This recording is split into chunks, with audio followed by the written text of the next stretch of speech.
Hello, everyone. Welcome to the third live session of the massive open online course on science, technology, and society. As you know, we are coming towards the end of this course on science, technology, and society. It is a 30-hour course spanning over 12 weeks. 3 months. I'm sure you all have been listening to the lectures, um, and you will find that this course has been designed in such a manner that we can understand the relationship between science and technology on the one hand and our economy, culture, and polity on the other. Society on the other. And you will find that you must have found the cognitive dimensions of the relationship between science, technology, and society, ethical dimensions of the relationship between science, technology, and society, political dimensions of the relationship between science, technology, and society. Okay, these are extremely important. And as you must have found that the way we started the course uh, we started the course with epistemological foundations uh, of the emergence of the relationship between science, technology, and society. Okay, and we started with this, that how philosophy in its pre-19th century incarnation was divided into two parts. One, um, natural philosophy, and the other, moral philosophy. Natural philosophy is nothing but science in the present sense of the term. As you know, that William Whewell was the first to coin the term science. Prior to uh, his coinage of the term science, uh, it was known as natural philosophy, right? And natural philosophers, or scientists in the present sense of the term, are engaged in epistemological questions, whereas moral philosophers, they are engaged in ethical questions. Okay? Uh, Natural philosophers, when I say that they are engaged in epistemological questions, what is epistemology? Epistemology is a study of knowledge, is a body of knowledge, is a theory of knowledge. I mean, why is epistemology known as a body or theory of knowledge? Precisely because of the fact that um, uh, uh, the kind of philosophical and political questions that epistemology addresses. What is knowledge? What counts as knowledge? How is knowledge produced? And so on. Okay? Perhaps for this reason, epistemology is known as a body or theory of knowledge. And concerning ethics, the central philosophical and political questions that ethics addresses include what is good, what is bad, what is right, what is wrong, and so on. And perhaps for this reason, ethics is known as a study of nature of conduct. When I said that natural philosophers are engaged in epistemological questions, whereas moral philosophers are engaged in ethical questions, okay, then the study of nature uh, became different from the study of our economy, our culture, and polity. And subsequently, you will find that we wanted to integrate. It is the job of philosophers of science, historians of science, sociologists of science, and so on, to integrate epistemology with ethics. In other words, we wanted to integrate natural philosophy with moral philosophy. And upon such integration, what we tend to arrive at, or or putting it succinctly, that the marriage of philosophy, of, natural philosophy with moral philosophy, uh, gave rise to, or gave birth to, modern philosophy of science.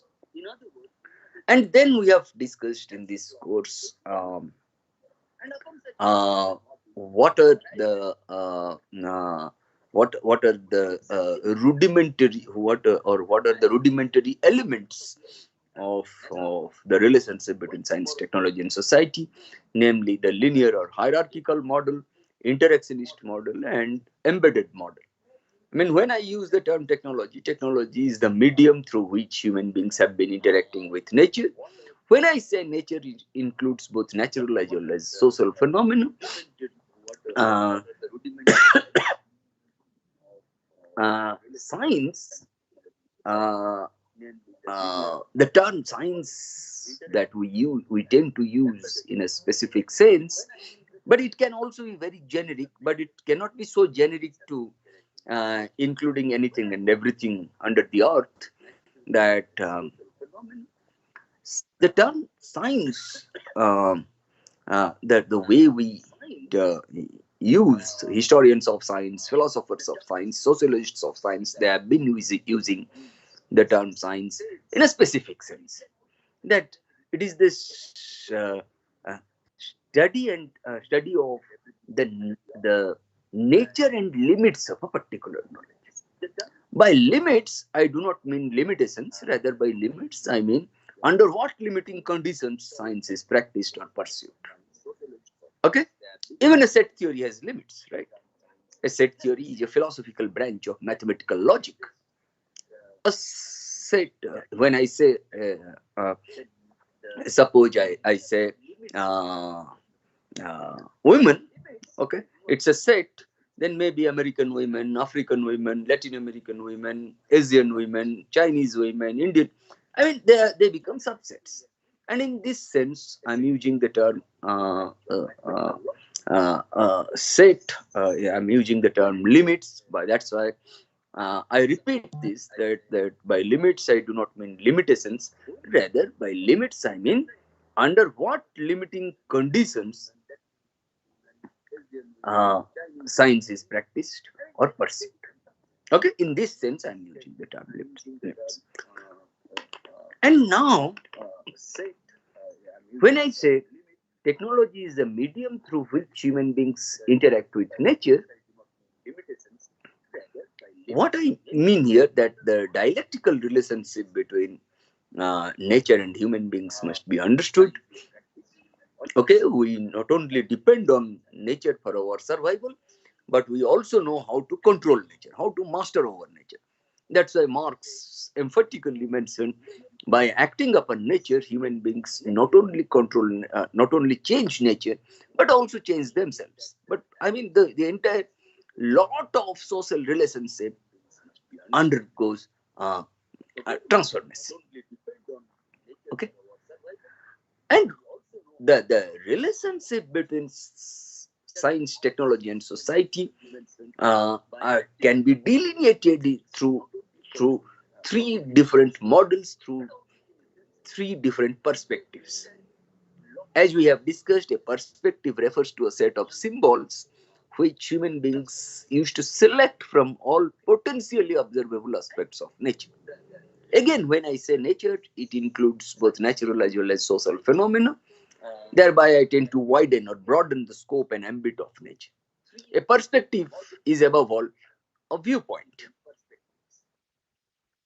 that helps us in selecting, organizing our perceptions, and guiding our actions. That when I say at least three perspectives, it doesn't imply that there cannot be a fourth one or a fifth one. Yes, that there will be multiple perspectives to understand the relationship between sciences, technology, and society. But what you tend to find here is this: the linear or hierarchical model suggests that science leads to the development of technology, and once technology is developed, it contributes to the development of society. Okay, interactionist model suggests that yes, science leads to the development of technology, and society gains out of that development of technology, and in turn society also leads to the once we reach a certain stage of society, it also determines what kind of technology and science we are going to use.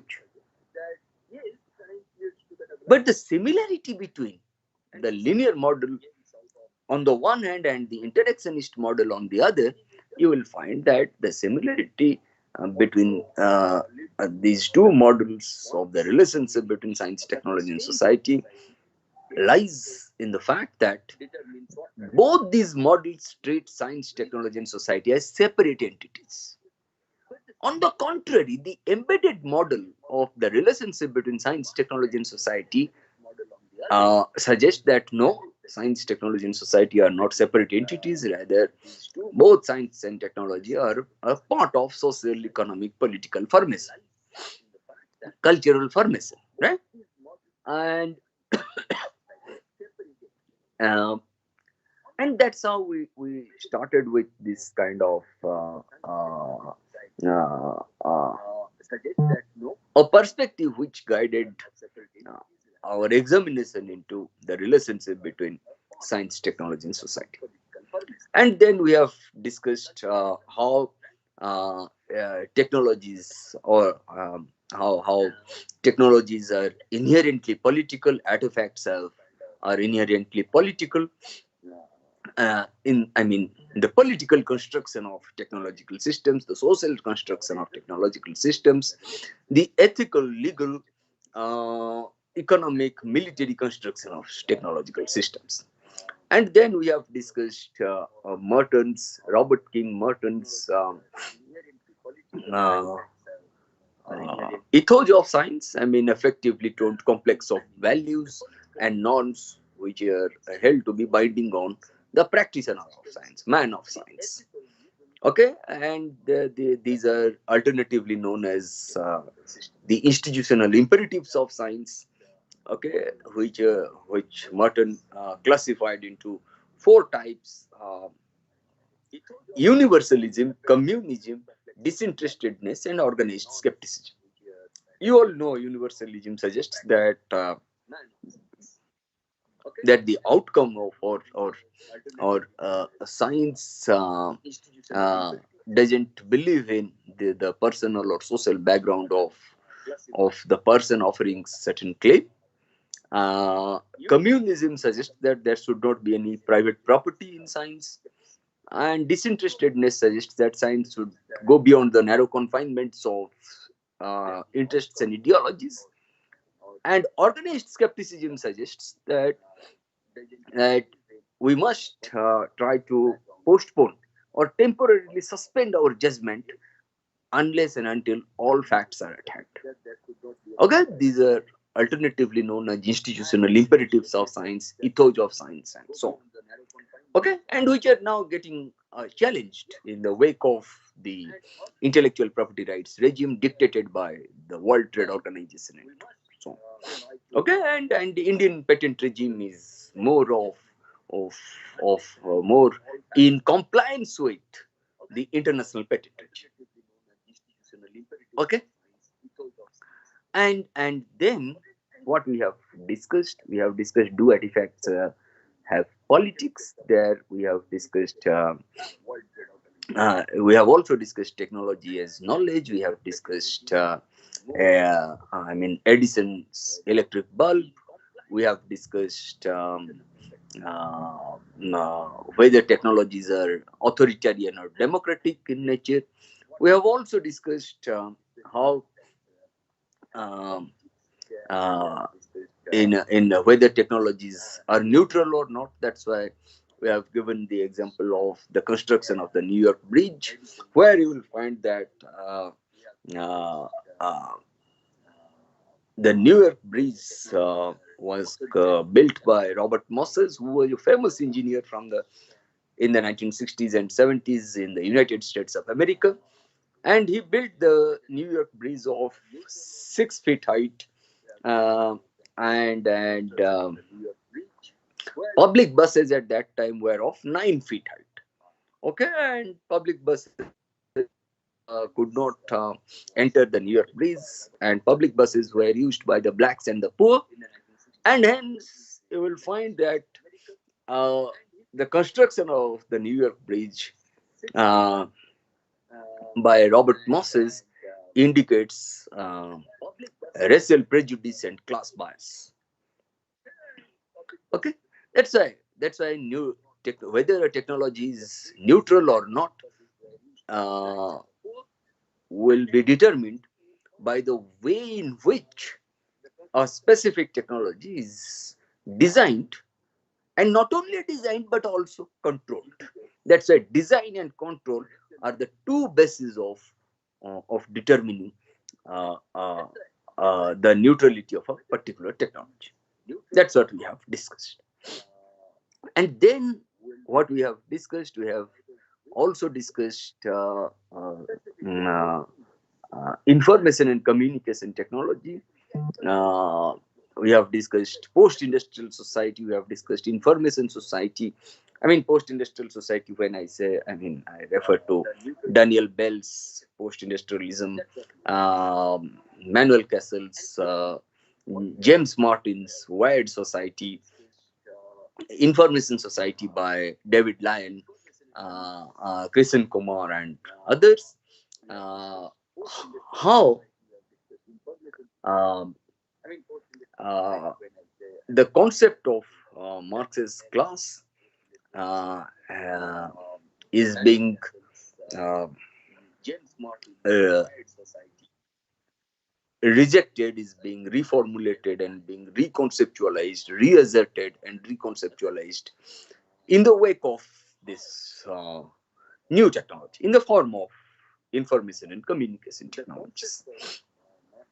Okay, and then we have moved on to Walkman and uh, uh, uh, I mean, Mckenzie and Walkman's reflections on the social construction of technological systems. We have given you the examples like the construction of refrigerators, smart house, green city, and so on. That's why I gave you the example of electric bulb, the construction of the New York City, and so on, which have significant implications for the ways in which we tend to build, um, we tend to look at the ways in which or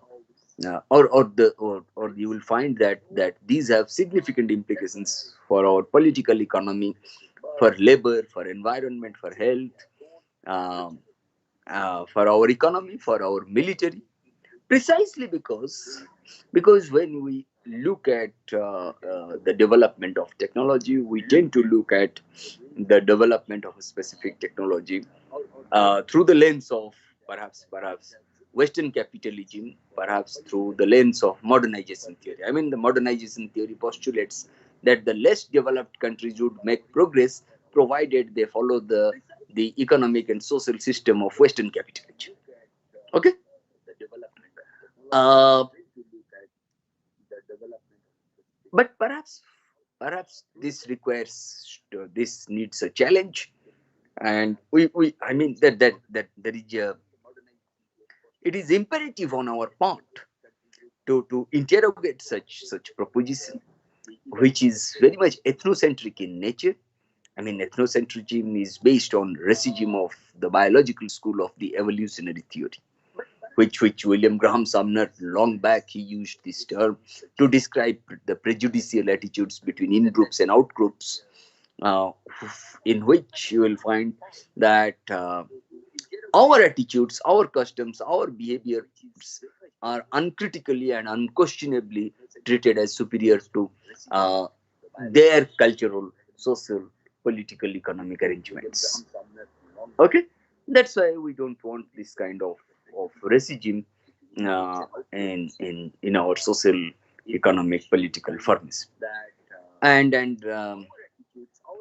that's why I have always mentioned that you may say that no, science is neutral or science is non-violent, uh, but science is neutral as a body of knowledge, but science in certain social, economic, and political conditions perhaps is not neutral.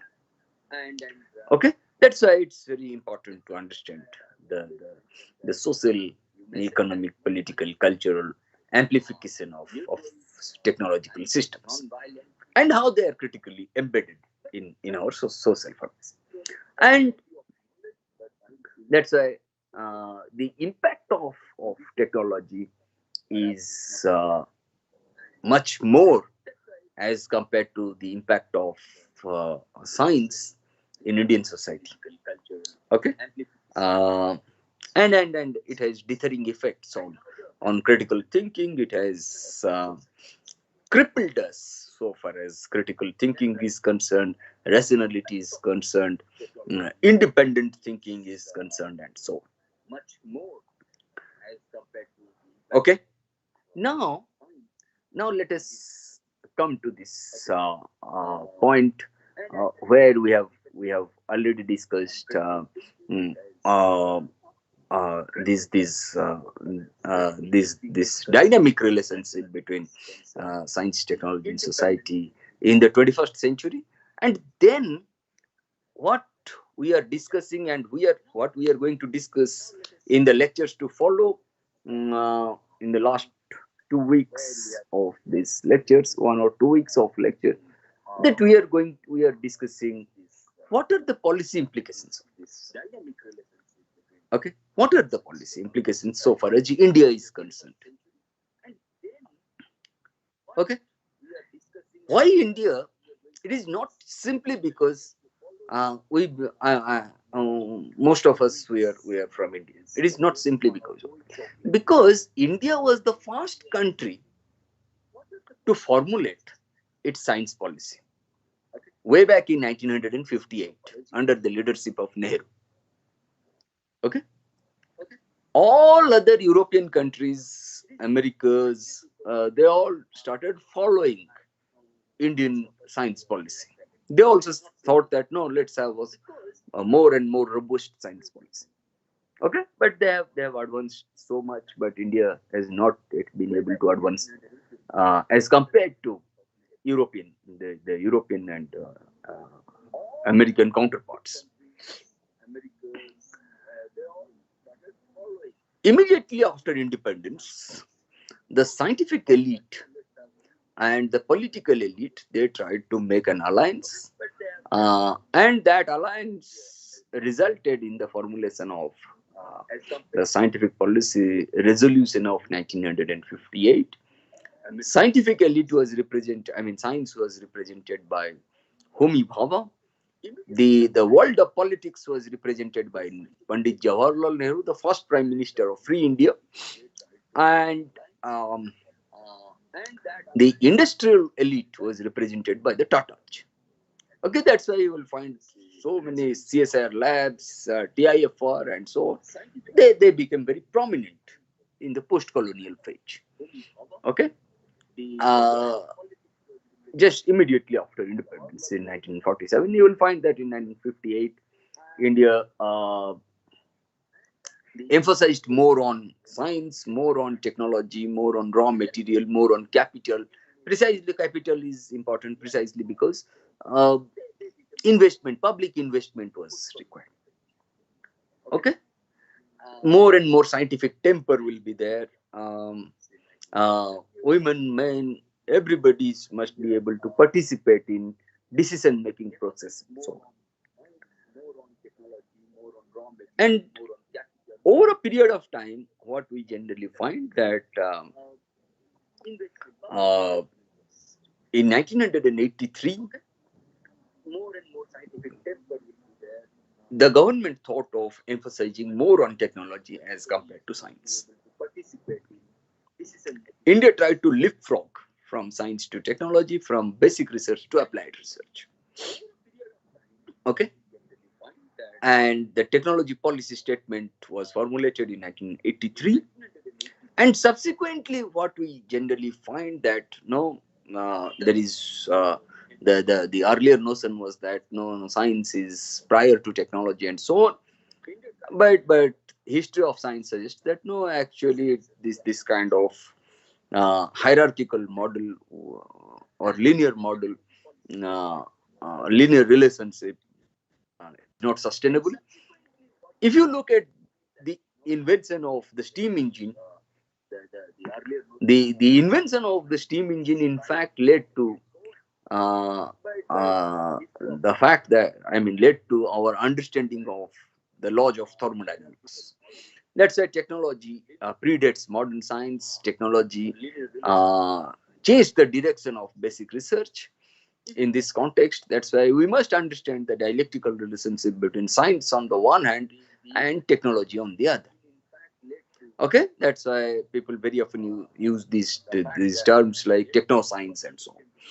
And there was a need to integrate science and technology, not simply in India but also worldwide. And as a consequence of which, the government of India formulated the science and technology policy in 2003. Okay, and so much of development trajectories, so much of development paradigms were debated, were rejected, were reaffirmed, reasserted, reconceptualized in the first 40, 50 years of independence, or maybe 55 years of independence. By 2003, India became signatory to the WTO agreements in 1995. And you will find that the 1970 Indian Patents Act was subject to only process patents. In other words, one could arrive at the same product by using different processes. Um, but by the time India became signatory to the WTO agreements, as part of that agreement, India entered the product patent regime uh, uh, in January 2005. Okay, that's why you will find the prices of seeds, the prices of medicines, essential commodities have risen by leaps and bounds after India entered the product patent regime. Okay, now agricultural biotechnology research, pharmaceutical biotechnology research, they got a debt. Okay, and the question of accessibility, equity, everything uh, has to be examined afresh today, precisely because India entered the product patent regime in January 2005, on account of which the concept of patents, innovation, and everything they come up. When I say patent, if there is no innovation, then you cannot patent anything, right? It's very important um, that you must innovate to get something patented. And perhaps for this reason, in 2013, the government of India formulated the science, technology, and innovation policy. What are the criteria for attaining patents? There are three criteria for attaining patents. One, novelty. The product must be new. Two, non-obviousness. The product must involve one inventive step. And three, utility. Industrial utility. Utility. In conventional economics, utility is the want satisfying power of a commodity. What is a commodity? That has got exchange value. Okay, and you all know that use values are getting eroded in the age of capitalism, under capitalist mode of production, and exchange values are gaining prominence in this kind of scenario. And in 2019-20, India came up with the new science, technology, and innovation policy, where innovation has been given more prominence to get our products patented. And this is how we have dealt with the course on science, technology, and society on the SWAYAM portal of the National Planning, National Program on Technology, Enhanced Learning, and PTL portal. And the question that we have received till now is that uh, uh, that what is the impact of or what are the impacts of technology in future. You see, uh, technology is never a neutral activity. Technology is mm, see, technology is the medium through which human beings interact with nature. That's what we have started, and that is a more historical sociological narrative that I want to put forth here. And the argument that I want to make here is that what are the impacts of technology on our future? See, technology alone cannot change anything because technology cannot be examined in isolation. A specific technology uh, uh, has some kind of impact on American society, then same technology may have different impact on Indian economy, Indian society. Okay, because if somebody says that no technology alone can be examined in isolation, I think that's a wrong premise to start with. Technology must be evaluated in terms of specific economy, specific culture, specific polity, uh, and if somebody thinks that no technology is internally mediated, that is also absolutely erroneous in nature. See, the technology also is externally determined. See, most of the technologies have come up in the international context to address the problems of the military, to address the problems of the war. Okay, and that's why I said technology as a body of knowledge may be neutral, but technology in certain social, economic, political conditions can never be neutral, right? Uh, and it requires serious critical thinking. One must be able to interrogate more and more, and that's why when you look at technology, you look at technology in specific political economy, in specific historical sociology, philosophical anthropology, and so on. Um, uh, and that's how it's going to shape our future. Okay, uh, when computers were introduced in Indian society, there was hue and cry here, uh, and of course at that time computers uh, displaced labor force from their livelihood and so on. People lost their jobs, right? But if when you look at sorry, when you look at how technologies, I mean computers have come to the fore today, we cannot think beyond computers now. But something else may come up tomorrow to replace computers. Sometime back people thought that no, radio is irreplaceable, but now I think radio, floppy, they're outdated. Okay, online education has become norm, but I still feel that offline education is preferred. But I think the pandemic also has taught us how to teach, how to learn online. Okay, that's why technology must be evaluated in specific contexts. If you decontextualize a specific technology, then there is nothing to uh, uh, uh, you will not find anything to cheer about, right? Okay, is there any other question?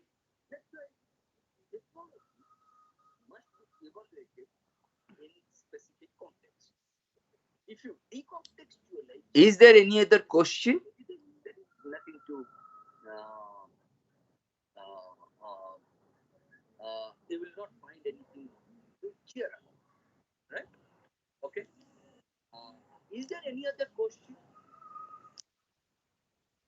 Please, I would like to request all of you to